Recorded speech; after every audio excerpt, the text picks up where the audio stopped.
Hello, welcome to Gaming with MJ.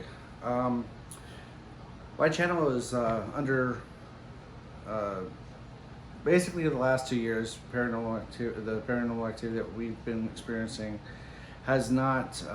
We haven't had a chance to really do much about it because we cannot during the last 2 years. The COVID hit us pretty hard, and it's very hard for us to get into a lot of places right now because a lot of places aren't really allowing people into their places and stuff like that due to COVID and restrictions.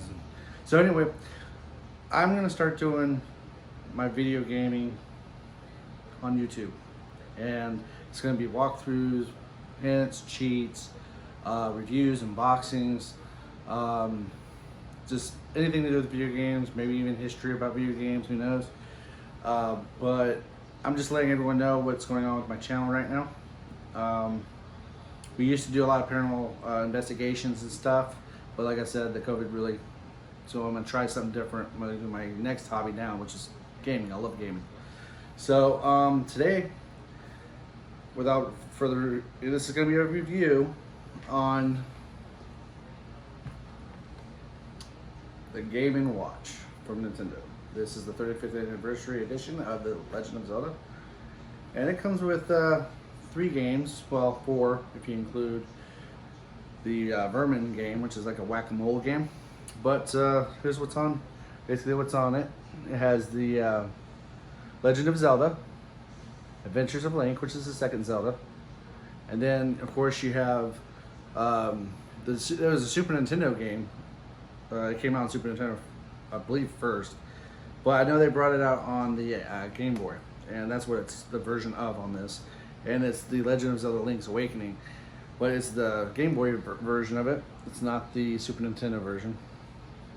But it's kind of the same game. I don't know if it's exactly the same. I don't think so. I think they changed it a little bit because you can only put so much space on the cartridges back in that time.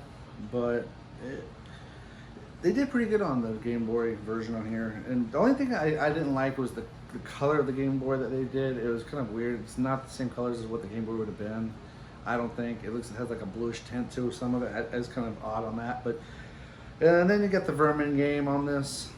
It's a pretty good little system. It comes like this inside the box, other than it has packaging on it. But this is what it comes like.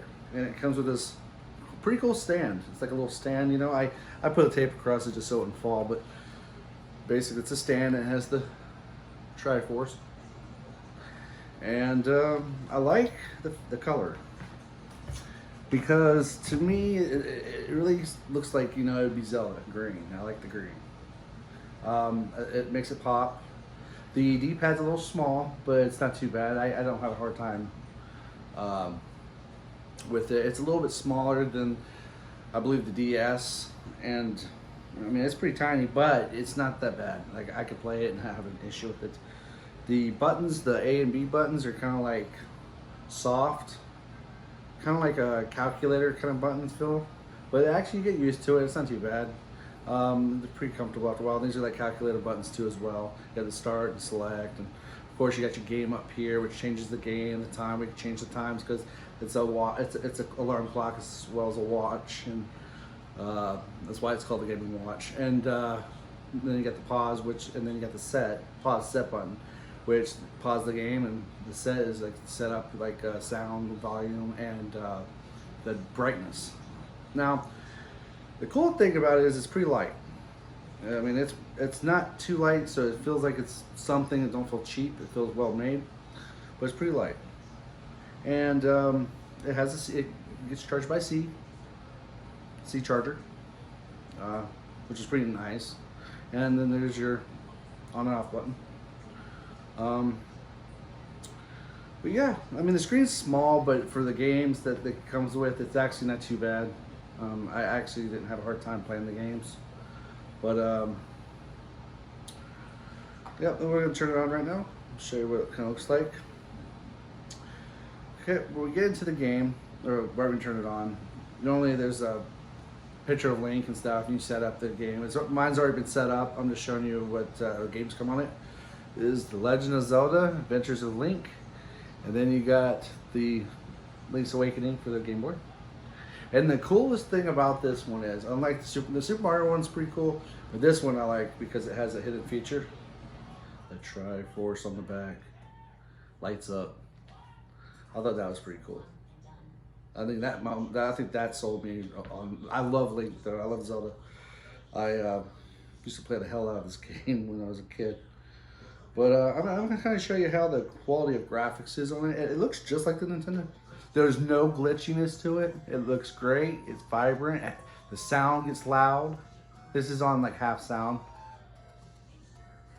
but it's pretty. It's you know, and there's no lag. Like there's no lag at all. Like it runs great. I for the price, for $50, can't go wrong. I mean, really, you just can't. If you love this game, like the nostalgia and, you know, old schoolness of it, you know, I love it. Here's the second one, Zelda 2, which is Link. I mean, the quality of graphics is just like the Nintendo. But the cool thing is this one doesn't have a bunch of glitchiness like the Nintendo did. Like, you know how, like, when you go, the little bit, like, lines and stuff on the side sometimes scrolls a little weird. This don't do that. I mean, it don't do it. If it does it, I haven't seen it do it that much at all. Like, it's really good. I like it. But it's pretty cool. And then you got, of course, Zelda for the Game Boy, the Link's Awakening, Super Nintendo title, and then they brought it out on Game Boy. I think that looks pretty cool. Like I said, some parts I think the gray is a little off. It doesn't look like a game like the original Game Boy, but like because the grays are a little off and stuff. But it doesn't look too bad. It looks pretty good. I played it. It's pretty good. If you like I don't know if it was the same like straight across game. Like I don't know if they changed anything on the Game Boy version of the Link's Awakening or not. I mean, I played a Link's Awakening on Super Nintendo, but I don't know if it's the exact. I don't think it is. I think they changed the little thing because they can only put so much space on the Game Boy cartridges compared to the Super Nintendo. So I don't think they could have. I don't know. They might have. I have to look that up. And then this is Vermin.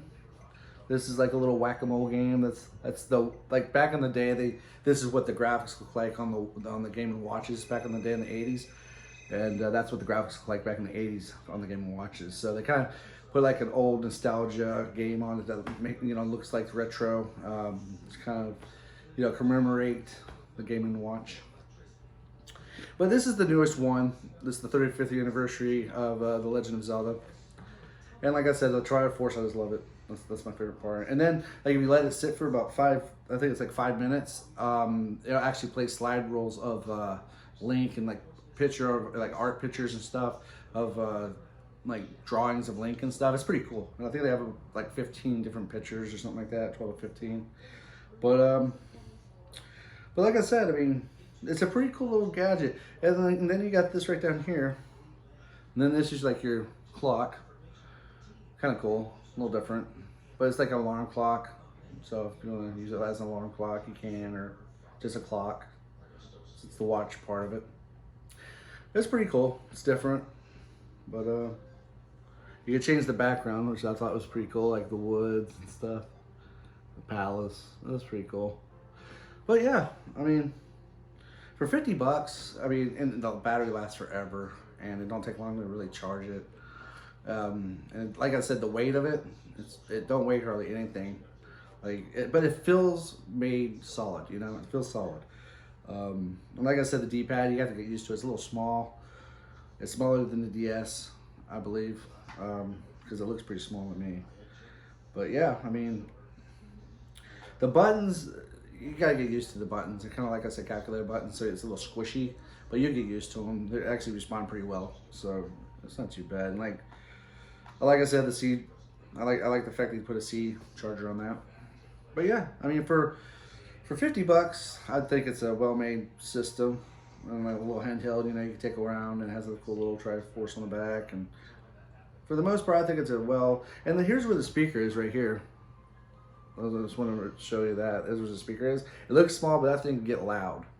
Like you can hear it. I mean, it's pretty loud for what it is. I mean, but yeah, I mean, I like it. So I mean, out of 10, I'd give this. I'd give it a solid 9 at least. I love Zelda. It plays right, it works right. It's. I hope they keep making these, and I'm hoping that the next one will be like Donkey Kong or Metroid. It's gonna be a Nintendo title that Nintendo made the game, so produced by Nintendo. It's gonna be one of them games. So I don't know. I was hoping Contra, but Contra is made by Konami, so of course I don't think they're gonna make one of it. But I hope you guys enjoyed this, and you know and I hope you enjoyed me talking about the Game and Watch of the Zelda collection, The Legend of Zelda 35th Anniversary Edition, and I hope you guys push the subscribe button if you liked it. And I'm gonna do some more reviews and some unboxing and stuff. I know here pretty soon I got an unboxing of the new At Games virtual pinball machine, the Legends Pinball. It's phenomenal. Like, I've heard some really good things. I ordered one. I'm waiting for it to get here. But once it does, I'm gonna do an unboxing on that. But I heard that it kicks the crap out of the arcade 1-up version of those pinball machines. The quality is supposed to be the closest to a real pinball machine, other than the fact it's virtual, which means there's a screen in it, not mechanics. Which actually I like better, because mechanics on a pinball machine cost a lot of money if it starts malfunctioning and messing up and stuff and going out. It costs a lot of money to maintain that stuff. So I really like the virtual pinball, but that'll be coming in here pretty soon, and I'll do an unboxing and a review on that. And I hope you guys had a great time, and hit that subscribe channel or that button up there, and happy gaming.